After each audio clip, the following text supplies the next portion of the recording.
Well, everything's going on at airports across Australia as those flights take off to New Zealand, and the boss of Qantas, Alan Joyce, joins us now from Sydney Airport. Good morning, Mr Joyce. You were listening to the Deputy Prime Minister there. He says we must set timelines for more international travel, but all of it has to be based on medical advice. And yesterday we had the Prime Minister saying he was in no hurry to open up borders. Must be tricky for the boss of an airline to try and work out how to make plans for the next 6 months even. Well, I think as the Deputy Prime Minister said, I think he'd rather be here than anywhere else in the world. And what we've seen because of the great management of COVID in Australia is that our domestic operation is booming, which I don't think is happening around the rest of the globe. So we did make an announcement last week that from July onwards, Jetstar will be at 120% of its pre-COVID levels. Qantas at 107% of its pre-COVID levels. That's great pent-up demand here in the domestic market, and this is really good news, having this first bubble across to New Zealand.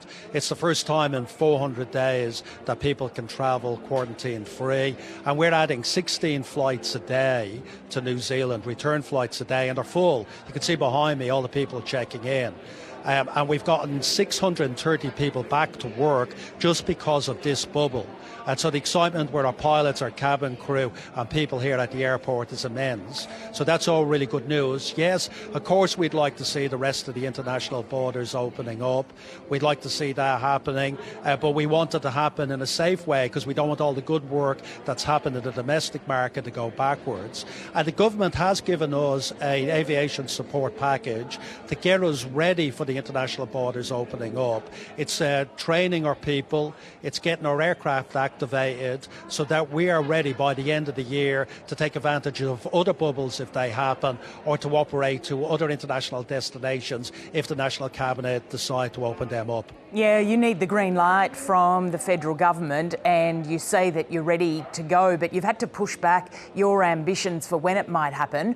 What do you think is going to be the next openings for where Qantas goes, and are you still hoping that it will be October?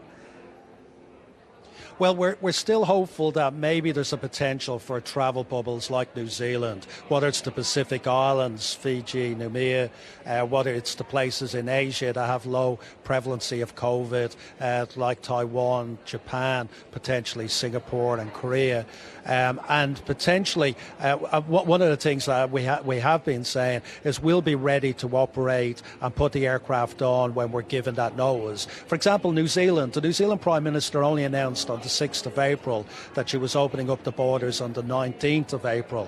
And we immediately went from nearly 1 flight a day to 16 flights a day on 15 different routes. So we can move pretty fast when it happens. We'd ideally, for the long-haul international markets, like a little bit more time and knowledge so that people can book well in advance, because New Zealand is a little bit like domestic. I shouldn't say that, but people are happy to book very late in order to get there. To go to the States and the UK, people from there are going to book well in advance, so we need some time to be able to make that clear. Hey, you've talked about vaccination passports before and how we can envisage international travel, but what do you think about home quarantine? Well, I think we've always been of the view that at some stage vaccination requirements are going to be there. Other countries like Iceland, even Israel, are saying that being vaccinated is a requirement of entering in and out of the country around quarantine. And I'd like the Iceland model, which they've got to a stage where they've said once people are vaccinated, they allow people into the country without a quarantine position. But that comes back to the medical advice and what National Cabinet actually come out with. What we do know is that when you have any form of quarantine, it does suppress demand for travel. People that want to go on holidays won't go if they have to come back for 2 weeks quarantine, even at home. People coming in internationally won't come in for a holiday in Australia if the first 2 weeks are in quarantine.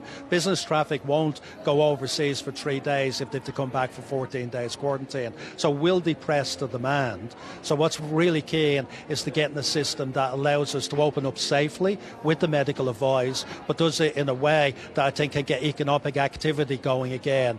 And there is a Goldilocks zone here. You can't be too aggressive, but you can't be too pessimistic, because we will be left behind. The rest of the world will open up. Tourists will find other destinations. Business will find other places to invest. So getting the timing right with that health advice is really key, but it can't be too conservative, because that would be really damage to people's livelihoods and the economy in the long term. Alan Joyce, good to have you on the program. Thanks for joining us. Thanks, Lisa. I appreciate the time.